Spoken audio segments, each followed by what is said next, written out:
안녕하세요. 이제 막 결혼 준비 시작한 30살 여자입니다.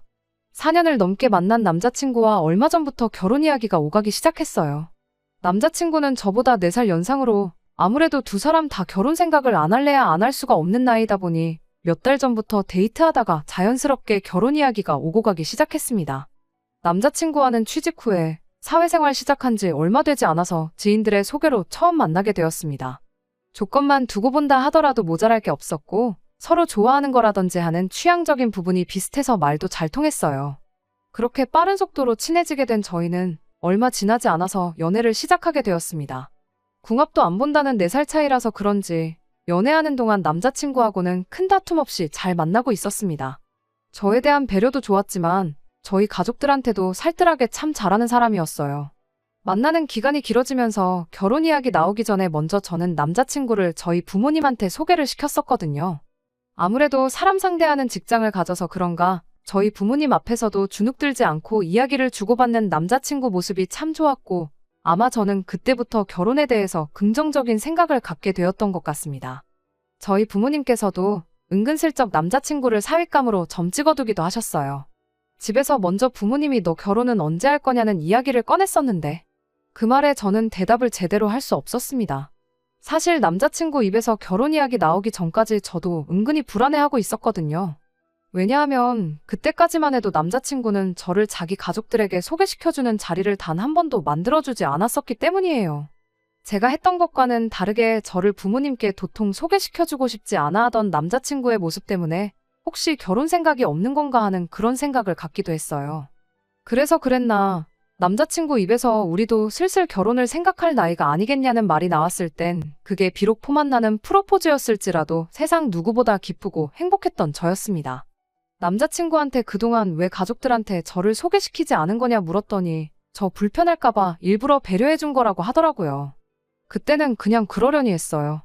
그런데 이제 결혼을 본격적으로 준비하면서 처음으로 남자친구의 가족들을 만나게 되었는데 참 여러 가지 생각이 들어서 고민하다 이렇게 결국 사연까지 적어보내게 되었습니다. 4년이나 만났지만 결혼 앞두고 첫인사를 드리러 갔던 그날에 남자친구의 가족관계에 대해서 처음 알게 되었어요. 남자친구 밑으로 제 또래의 여동생이 한 명 있다는 사실은 이미 알고 있었지만 아버님이 돌아가시고 안 계시다는 사실은 그때서야 처음 알았네요. 자리에는 여동생은 안 나왔고 어머님만 혼자 나오셨어요. 한 번에 인사를 다 했으면 저야 좋았겠지만 뭐 서두를 필요 없다고 생각했습니다. 이제서야 겨우 처음 인사드리는 단계인데 지금 하건 나중에 하건 무슨 상관이겠나 싶었어요. 어머님은 시작부터 당신 결혼했을 때 아버님 때문에 힘들었던 이야기를 꺼내셨어요. 가부장적인 아버님 때문에 집에서 발언권도 없었고 자식들이 어느 정도 크고 난 뒤로는 일을 하던지 취미를 가져보던지 하는 개인적인 시간을 갖고 싶으셨는데 그것 또한 아버님의 반대로 아무것도 하지 못했었다고 하더라고요. 이제서야 아버님 돌아가시고 나서 그간 못했던 여가도 즐기고 여행도 다니고 배워보고 싶었던 것도 배우러 다니고 하고 싶은 거 다 하면서 살고 계신다고 하시더라고요. 어머님 결혼 생활이 얼마나 힘들었는지 제가 알 길은 없었지만 그래도 아버님이 남겨놓은 재산으로 놀러 다니신다니 당장은 나쁠 게 없어 보였습니다. 저희 집은 아직 어머니 아버지 두 분 다 어떻게 될지 모르는 세상의 노후 대책이나 확실하게 해두고 싶으시다며 아직도 경제활동을 하고 계셨거든요. 아무튼 그렇게 첫 인사 자리는 평범하게 끝마치게 되었습니다. 집에 돌아갈 때 저는 당연히 남자친구가 어머님 모시고 같이 들어갈 줄 알았는데 어머님이 먼저 남자친구한테 둘이서 더 나눠야 할 이야기도 많을 테니 이야기 좀 더 나누고 오라며 혼자서 돌아가셨어요. 긴장을 많이 했던 터라 많이 피곤했고 저도 들어가서 쉬고 싶었는데 무슨 이야기를 더 나누라는 건지 싶었어요. 남자친구한테도 그냥 들어가 보겠다 이야기했는데 남자친구가 자기는 아직 할 이야기가 남았다며 저 좀 보자고 잡더라고요. 무슨 이야기를 하려고 저러나 싶었더니 어머니가 가부장적인 아버지 때문에 힘들었다는 이야기를 듣지 않았냐며 결혼하면 앞으로 효도하며 살고 싶다는 이야기를 빙 돌려서 말을 하더라고요. 어려서부터 어머니가 얼마나 고생하면서 사셨는지 두 눈으로 직접 봐왔기 때문에 당연히 그래야 하는 거 아니겠냐며 제 동의부터 구하더라고요. 자식이 부모한테 효도한다는데 그게 싫다고 사연을 적은 건 절대 아니에요. 저도 부모님께 효녀이고 싶고 저희 부모님이 고생하셨던 거 지금도 남들 다 하는 은퇴 못하고 저렇게 일하시고 계신 거 보면 마음이 아픕니다. 결혼을 결정함에 있어서도 남자친구가 제가 하는 것보다 더 저희 부모님한테 싹싹하게 하던 그 모습이 참 좋았던 이유도 한몫을 했었기도 하고요. 저는 효도를 하는데 남자친구는 효도하면 안 된다. 그런 내로남불은 저도 하기 싫어요. 하지만 이어서 나온 남자친구의 한마디가 그 효도라는 게 제 기준으로 봤을 때는 너무한 게 아닌가 싶을 정도로 과하기 때문에 이렇게 사연을 적어보내게 되었던 거예요. 효도하는 거 참 좋은 생각이라고 남자친구 말에 동의를 하자마자 기다렸다는 듯이 결혼 후부터는 용돈을 드리겠다는 선언을 해왔습니다. 처음엔 용돈을 드리자는 말이 조금 거슬리긴 했어요. 당장은 저희가 아무리 벌이가 좋다고 해도 남자친구가 모아놓은 돈 8천에 제가 모아놓은 돈 6천이 전 재산이었거든요. 양가 도움 없이 결혼하기로 결정한 상황이라 대출은 당연히 받아야 하는 상황이었죠. 그러면 앞으로 나갈 대출이자며 혹시 모를 상황이나 이세 계획을 대비해 시작해야 할 저축이며 당장은 한 푼이라도 아끼는 게 수라고 생각했어요. 드리더라도 일단 앞으로의 상황을 보고 여유가 되는 선에서 적당히 드리면 되는 게 맞다는 생각이었는데 이미 다른 거 묻고 따지기도 전에 용돈부터 드리겠다고 선언을 했으니 말이죠. 그런데 더 어이가 없는 건 용돈을 드리겠다던 남자친구가 난데없이 액수는 자기가 벌어오는 월급의 절반이라는 말도 안 되는 소리를 꺼냈다는 겁니다. 남자친구 직장이 알만한 사람들은 이름만 들어도 뭐하는 회사인지 알 정도로 이름난 회사예요. 당연히 월급도 또래에 비해 괜찮은 조건으로 받고 있고요.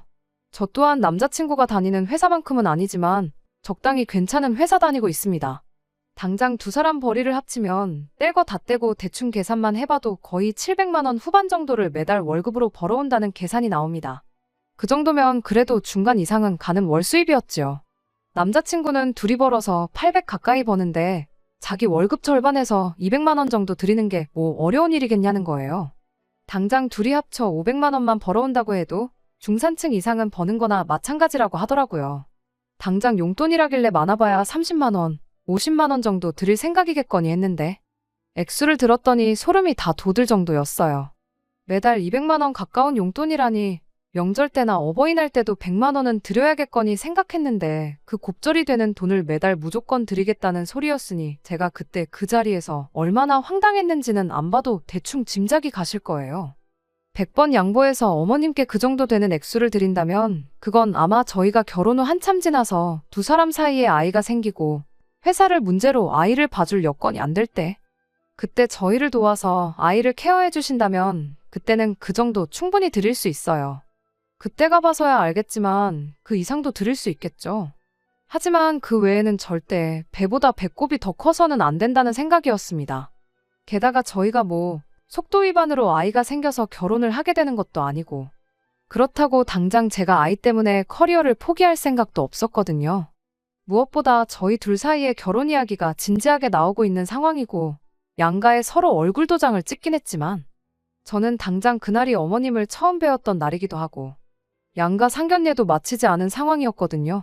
어머님이 집에 가실 때 둘이서 할 이야기가 많지 않겠냐고 한 게 이 이야기부터 마무리 짓고 오라고 일부러 자리를 피해 주신 건가 싶을 정도로 월급의 절반을 어머님 드리겠다는 소리가 가당치도 않은 소리처럼 들렸고 한편으로는 혹시 나를 만나기 전부터 이미 두 사람 사이에 이야기가 끝나 있던 게 아닌가 하는 의심까지 들었어요.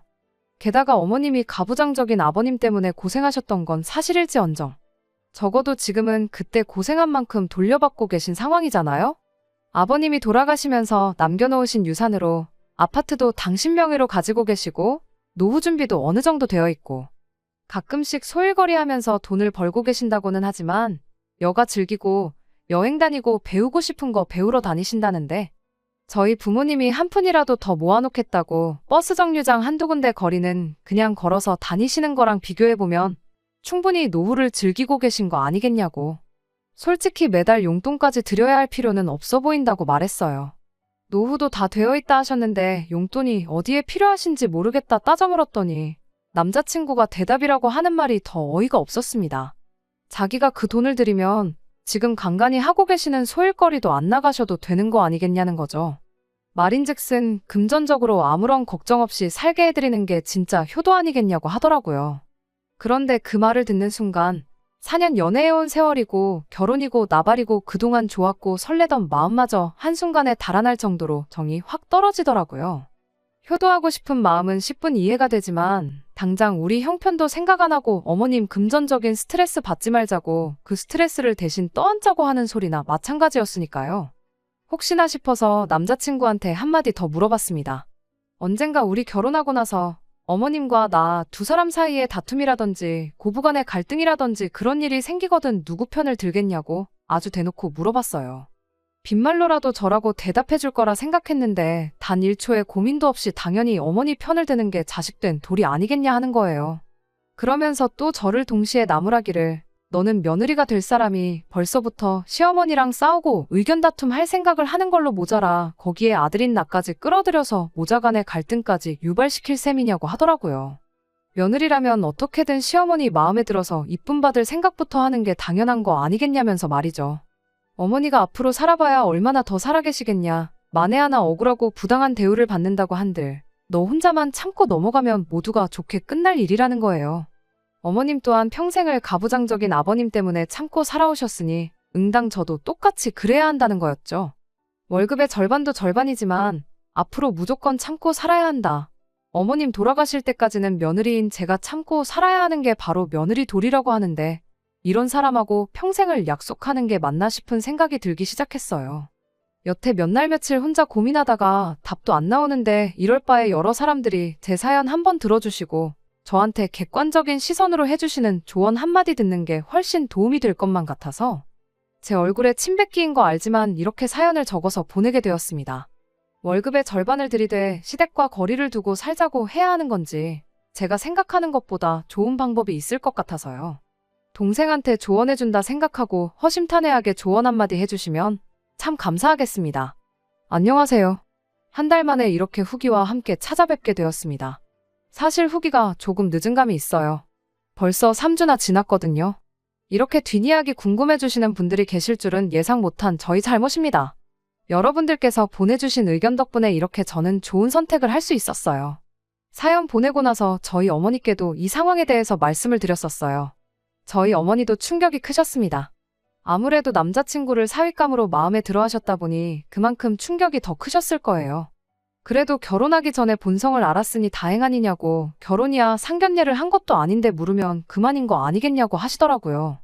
대신 어머니께서 결혼을 엎어버리기 전에 남자친구와 한번 이야기를 나눠보고 싶다고 하셨어요. 그런데 아무래도 그림이 어머니가 저 대신에 할 말을 해주는 게 아닌가 싶기도 해서 그냥 제가 알아서 해결하겠다고 했습니다. 단판을 짓더라도 결혼을 엎어버리더라도 그건 제가 이야기해보고 제가 결정하겠다고요. 곧바로 남자친구를 불러내서 대화를 나누는 자리를 갖게 되었어요. 처음엔 아무것도 아닌 척 사소한 이야기로 대화를 꺼냈다가 결혼 이야기로 화제를 돌려버렸죠. 혹시나 싶어 남자친구에게 한 번 더 확인을 했습니다. 월급의 절반을 주겠다는 그 마음 아직도 여전하냐고요. 남자친구는 살짝 짜증난다는 표정을 지으며 이미 끝난 이야기를 왜 또 꺼내고 있냐며 살짝 성질을 부리더라고요. 그날은 오빠 혼자 시작해서 혼자 끝냈던 이야기 아니냐. 이젠 내 차례니까 그렇게 알고 있으라 말하고 제 이야기를 시작했습니다. 남자친구처럼 구구절절히 밑밥 깔아가며 설명할 생각도 없이 곧바로 단도직입적으로 말했어요. 나도 똑같이 결혼 후에는 우리 부모님한테 월급의 절반을 드려겠다고요. 가만 생각해보니 오빠 말이 다 맞다고. 자식이 부모한테 효도하는데 이유가 있겠냐. 나도 오빠 따라 똑같이 부모님께 내 월급의 절반을 드리고 싶다. 그래도 되느냐 물어봤어요. 말이 끝나기 무섭게 남자친구 표정이 굳어가기 시작했습니다. 제가 이렇게 나오리라고는 예상을 전혀 못했다는 표정이었어요. 계산은 빠른 사람이라 서로 월급에서 절반씩 빼버리고 나면 당장 저축은커녕 생활조차 안 될 거라는 걸 눈치챈 것처럼 보였습니다. 당연히 대번에 그렇게는 안 되겠다고 말을 꺼내더라고요. 제가 오빠는 어머님한테 월급의 절반을 드리기로 했으면서 나는 그렇게 하면 안 되는 이유가 뭐냐고 물었더니 당장 안 된다고 말은 했지만 못하게 할 이유가 떠오르지는 않았나 봐요. 스스로 엄청 답답해하더라고요. 그러다 좋은 생각이라도 난 건지 구구절절 이유랍시고 떠들어대는데 안 되는 이유랍시고 꺼낸 소리가 저희 아버지께서 경제활동을 아직 하고 계시지 않느냐는 소리였어요. 자기는 어머님이 혼자 벌기 때문에 도와드려야 마땅하지만 제 경우에는 저까지 나서는 게 오지랖이라고 하더라고요. 저는 그 순간을 놓치지 않고 남자친구 말을 또다시 잘라버렸어요. 그리고 한마디 더 꺼냈죠. 그러면 우리 아버지가 경제활동을 하지 않게 되면 돈을 드려도 된다는 소리냐고요. 당장 전화드려서 아버지한테 이제 고생 그만하시고 남들처럼 은퇴하시라고 해야겠다 했더니 남자친구가 또다시 쩔쩔매기 시작했습니다. 약이 바짝 오른 것 같아 보여서 거기다 대고 한마디 더 꺼냈어요. 다시 생각해보니 월급의 절반을 드리는 건 불공평한 것 같다고요. 모처럼 남자친구 말에 동의를 해줬더니 남자친구 얼굴에 화색이 돌기 시작했습니다. 그리고 저는 그때를 놓치지 않고 또 한마디를 보탰어요.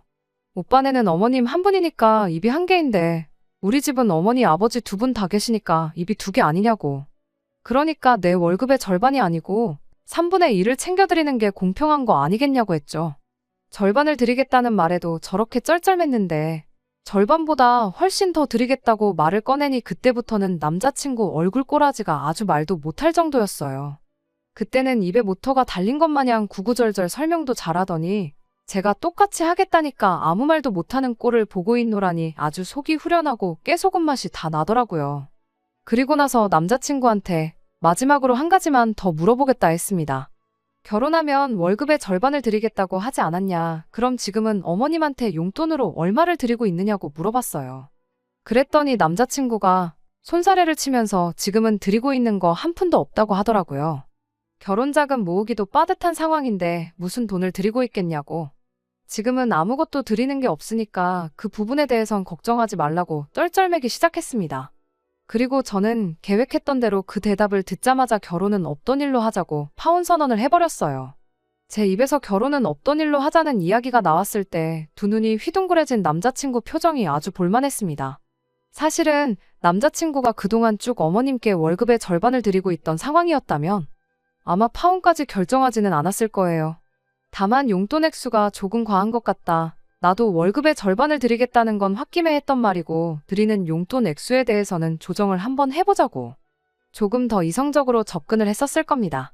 그런데 결혼 전에는 땡전 한 푼 드린 적 없던 사람이 결혼하고 나서 그제서야 어머님한테 월급의 절반을 드리겠다고 하는데 누가 그런 사람하고 결혼을 하겠어요?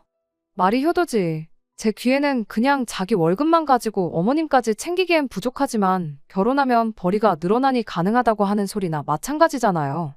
내 돈으로 생활을 하거나 내 돈으로 효도를 하겠다는 거나 마찬가지인데 뭐 더 길게 따질 것도 없겠다는 생각이 퍼뜩 들었어요. 오빠같이 겉과 속이 다른 사람하고는 결혼하기 싫다. 결혼하고부터 효자 노릇 할 생각하지 말고 내가 결혼 포기할 테니 결혼 전부터 효자 노릇 하라고 한마디 해줬습니다. 남자친구는 제가 생각하는 그런 게 아니라며 사실은 자기가 결혼 전부터 어머님께 월급의 절반을 드리고 있었다고 하더라고요. 안 드렸다고 대답한 이유는 그렇게 대답했을 때 괜히 제가 똑같이 결혼 자금으로 모아놓은 돈의 절반을 부모님께 드려야겠다고 나올까봐 싶어 반대로 대답한 거라고 해명을 하더라고요. 결혼 전부터 돈을 드렸다면 한 달에 200만 원도 안 되는 돈으로 생활을 했다는 소린데 그 돈으로 자동차까지 끌고 다니면서 자취비에 학자금 대출도 갚고 혼자 생활비 하면서 나랑 데이트까지 했던 거 아니냐고. 대충 계산해봐도 한 달에 50만 원도 저금을 못했을 텐데 그럼 결혼자금 8천만 원은 어떻게 모은 거냐고 물었어요. 이젠 하다못해 거짓말까지 해대는 사람을 어딜 보고 뭘 믿고 결혼 상대로 생각하겠느냐고. 그냥 이대로 끝내버리는 게 나한테는 더 좋은 선택이라는 확신이 든다고. 그냥 이번 기회에 끝내자고 속 시원하게 파혼 선언해버렸습니다. 어차피 때려칠 인연이고 만나온 4년 시간이 무색하게 좋은 추억 하나 안 남게 생겼지만 마지막 모습더는 비굴하게 굴지 말고 받아들이라고 했어요. 그리고 이건 그동안 만났던 정 때문에 해주는 충고라 말하고 마지막 한마디 해줬습니다. 굳이 내가 아니더라도 아마 평생을 두고 찾아 헤매도 어머님한테 월급 절반을 가져다 바치면서까지 오빠랑 결혼하겠다고 드는 사람은 세상 어디를 찾아봐도 없을 거라고요. 그러니까 일찌감치 그런 사람 찾는 건 포기하고 지금부터 월급의 절반을 어머님께 드려서 진정한 효자로 거듭나던가 아니면 어머님께 돈 드리는 거 포기하고 앞으로 당신하고 결혼해줄 상대방을 한번 찾아보던가 하라고요. 아, 그러고 보니 어머님 앞으로 살아봐야 얼마나 더 사시겠냐고 말하지 않았냐. 요즘 100세 시대라는 말도 못 들어봤냐고. 아무리 못해도 30년은 잡아야 할 텐데. 30년 동안 남편한테 시어머니 다음 순위 취급받으며 찍소리도 못하고 돈 퍼주는 꼴 보면서 살아야 할 텐데. 요즘 세상에 그 꼴 보면서 살아줄 사람 없을 테니 효자 노릇은 지금부터 하는 게 맞겠다는 진심 어린 조언도 해줬습니다. 그리고 남자친구와는 그날 곧바로 쪽냈습니다. 경황이 없어서 후기를 바로 적지 못했는데 그게 벌써 3주나 지난 일이고요. 아무튼 그 후로 며칠 지나지 않아서 남자친구한테 다 내가 잘못했다 곰곰이 생각해봤더니 네 말이 틀린 말이 하나 없고 자기도 용돈 드리겠다는 말은 다시 생각해보겠다 하면서 연락이 왔었어요. 물론 제 대답은 결혼 상대는 딴 데 가서 찾아봐였습니다. 이미 저한테 한 번 거짓말까지 하지 않았냐. 그런데 그 말을 어떻게 믿고 나중에 어떻게 돌변할 줄 알고 이 결혼을 하겠냐고요. 그 후로는 저한테 전화 한 통 오질 않는 게 완전히 쫑이 났구나 싶네요. 사실 4년이라는 긴 시간을 연애해왔고 결혼 이야기도 자연스럽게 나왔던 만큼 참 많이 좋아했던 사람이에요. 그건 그거대로 가슴이 아프지만 아쉬운 마음은 하나도 들지 않네요. 저희 부모님께서도 잘 결정했다고 말씀해 주셨고요. 제 사연을 읽고 달렸던 댓글 중에 몇 가지 말이 기억에 남네요. 남자들은 결혼하고 나면 효자가 된다는 말, 그리고 남의 집 기둥 뽑아다 결혼하는 거 아니라는 그 말들이 말이에요. 남자친구가 저 이후에도 정신 못 차리고 어머님께 월급의 절반 퍼줄 각오로 호구신부감, 만만한 며느리감을 찾으러 다닐런지는 모르겠지만 신경 쓰지는 않으려고 합니다. 적어도 제 시어머니가 될 뻔했던 남자친구 어머니만큼은 평생 당신을 지지해줄 기둥을 지켜내서 기쁘실 테니 말이에요. 끝까지 들어주셔서 감사합니다. 오늘의 사연은 여기까지입니다. 구독과 좋아요, 알람 설정 부탁드리고 더 좋은 사연으로 다시 찾아뵙겠습니다. 감사합니다.